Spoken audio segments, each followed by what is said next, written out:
Did you know almost 61% of adults are afraid of the dentist? Seriously, look it up. 61%. It makes sense if you really think about it. I mean, all those tools, the drills, the pain. It's not completely irrational. Is it really a surprise that so many people neglect their oral hygiene? Maybe I'm just trying to rationalize my own lifelong dental phobia. See, until today, I was part of that 61%. My last checkup was a little after my 8th birthday, when I bolted out the dentist's chair, crying hysterically. Oh, sure, my parents tried to make me go back over the years, but I just kicked and screamed until they finally relented. I must say, all things considered, I got off pretty lucky. I made it 23 years without needing a single root canal or filling. But then one morning, I woke up and the pain was just excruciating. I couldn't even eat a bowl of soup without grimacing. My husband told me it had been a long time coming and that it's past time I faced my fears, and blah blah blah. I said no way. A full week passed. The pain got worse and worse. My husband kept pressing the issue, his voice growing more concerned each time.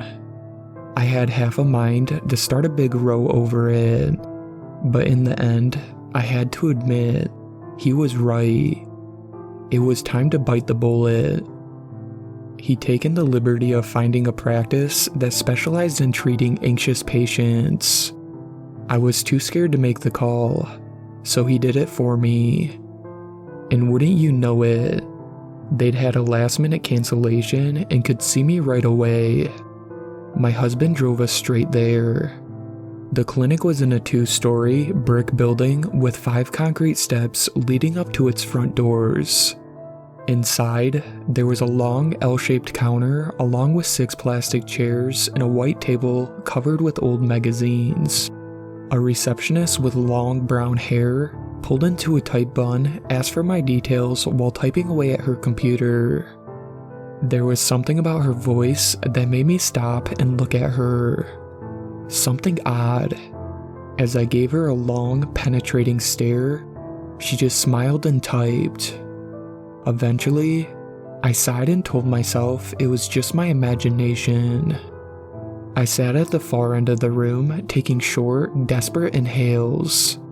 My hands trembled, while I read the health ed posters pinned to the walls. My husband rubbed my back, trying to put my mind at ease.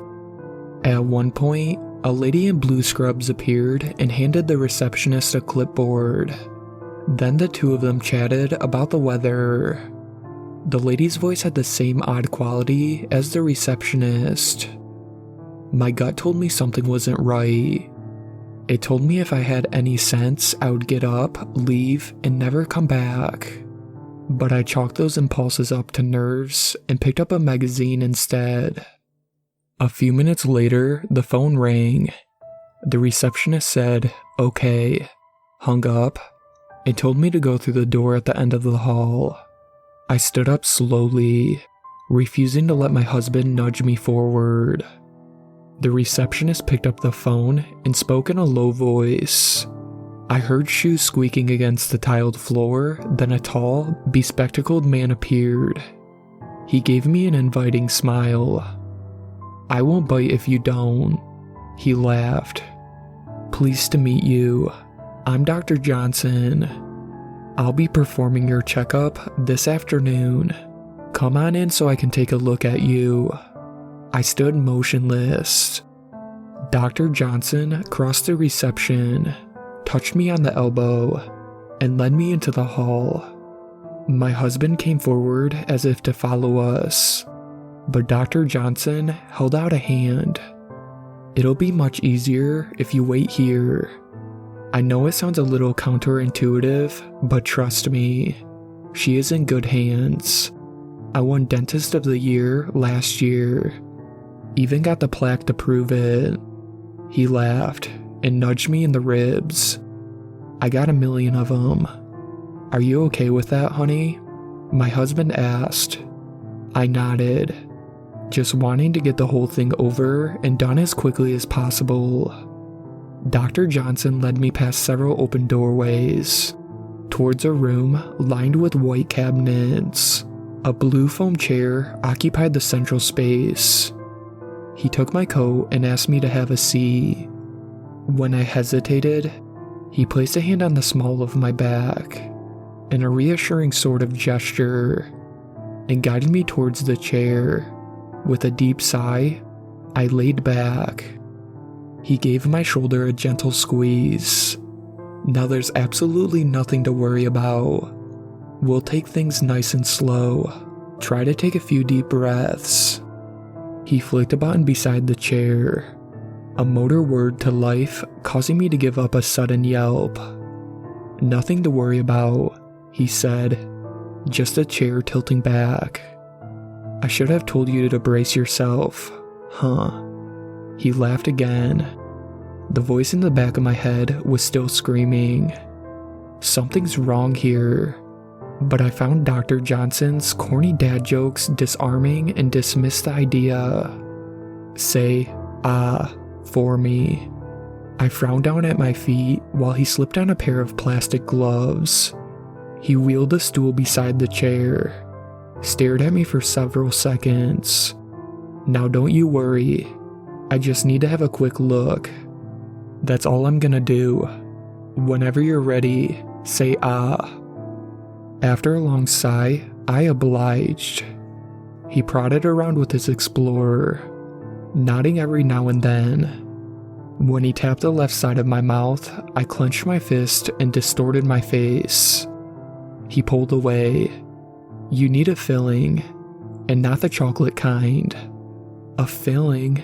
I asked, horrified by the sound of this. He nodded. I groaned and tried to stand, but he placed a hand on my arm. It's absolutely nothing to be anxious about. We'll do it nice and slow. Just sit back, relax, and before you know it, it'll all be over. Sound good? He lightly nudged my arm until I lay back. He told me to open wide, slipped a prop into my mouth, and positioned the light above my head. My heartbeat rose, forcing its way up into my temples. My palms were together in front of my stomach. I'm gonna need you to make a little bit of space for me. He guided my hands towards the armrest. There, much better. I dug my fingers into the foam. Here we go. Big inhale. As I took a deep breath, he flicked another switch. Iron restraints closed around the chair like a Venus flytrap, encasing my entire body. I could barely move a muscle. I tried to speak, but the prop stifled my voice. Dr. Johnson disappeared from my field of vision. I strained my eyes to look around and saw him take a jar filled with green liquid out of one of the cabinets. With his back to me, he unscrewed the lid. He held up a pair of forceps, clicked them together twice, then thrust them into the jar. He turned around and walked towards me. At the end of the forceps, he was holding some sort of giant larva. It wriggled its top half back and forth, whipping its long antenna all around while making a hissing sound. I tried to scream, but I only managed a muffled cry. The restraints held firm, unyielding, as I fought against them. Slowly, with a wide grin plastered across his face, Dr. Johnson placed the larva over my mouth. I tried, and failed, to bite through the prop. I jerked my head from side to side. The cold metal of the restraints scraped against my flesh. The larva probed me with its antenna, tickling my lips. A giant shiver ran down my spine as the larva crawled past my tongue and down my gullet. A sickening taste of vinegar stung my nostrils and caused my eyes to well up. All I could do was thrash around feebly. My stifled scream became a twisted gurgle of fear and pain as the larva wormed its way down my esophagus. Bumps rose and fell in my throat. I felt a pinch at the back of my skull that extended all the way to the soles of my feet. The pinch became a sting. I squeezed my eyes closed and dug my nails into the armrest. Suddenly, a great calm came over me. My stomach started to tickle, and I found myself stifling a laugh. My body relaxed and I let out a long, satisfied sigh. Dr. Johnson flicked the switch again. Then the restraints slid back under the chair. I lay perfectly still. A big smile plastered across my face, while he took out his drill and worked on my filling. Sometime later, he said, "All done," and pulled off his gloves. My eyelids fluttered. Then I stretched out and yawned. I can't believe it was so painless. I pressed a hand against my neck, surprised by the change in my voice. The larva squirmed around. "That's my specialty." Dr. Johnson stepped back, took his glasses off, cleaned them on his top, and put them back on. "So be sure to book a follow-up appointment with my receptionist." He gestured towards my neck. "About 6 months should do it." "Thank you so much, doctor." I climbed out of the chair. "You're a lifesaver. I'm recommending you to all of my friends." He gave a curt nod. I crossed the room and grabbed my coat. Actually, come to think of it, it's been a while since my husband's last checkup. Maybe you can take a quick look at him since we're already here. Dr. Johnson checked his watch. "Sure, I think I can squeeze him in. My next appointment isn't until 2:30. We both laughed.